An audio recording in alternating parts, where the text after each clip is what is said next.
দেখেন আমাদের ৩টা ম্যাচ যদিও দেখেন আমাদের টু বি অনেস্ট আমরা batting up to the mark ওইরকম রান করতে পারি নাই। তো লাস্ট ম্যাচটা আমরা অলমোস্ট কাভার করছিলাম, মানে জিততে জিততে হেরে ফেলছি। তো it's parts and parcel for game. তো আমি মনে করি এটা হচ্ছে, আর আমাদের ফরেন যারা আছে ওনারা হয়তো 3 ম্যাচ পরে অ্যাভেলেবেল থাকবে, তো আশা করি যে ভালো ম্যাচের সামনে হবে। ওইটা আসলে, এগুলো আসলে দেখেন এগুলো ম্যানেজমেন্টের কল। এগুলো আমাদের প্লেয়ার হিসেবে, আমরা যে প্লেয়ার হিসেবে কারা কখন আসবে ওইটা তো আসলে আমাদের জানার কথা না। তো আমার মনে হয় যে ম্যানেজমেন্টটা ভালো জানে এগুলো।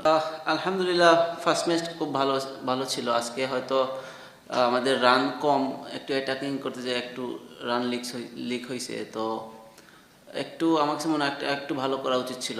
তো ওই রকম আমি বলবো না যে মানে খারাপ হয় নাই, খারাপ হয়েছে। তো আমি আমার যে ইচ্ছা ছিল যে অ্যাটলিস্ট একটা দুটো উইকেট যদি বের করতে পারি, হয়তো বা টিমের জন্য ওদের ওপোনেন্ট প্রেশার পড়বে। তো মিস্টেক হয়েছে, ইটস ওকে।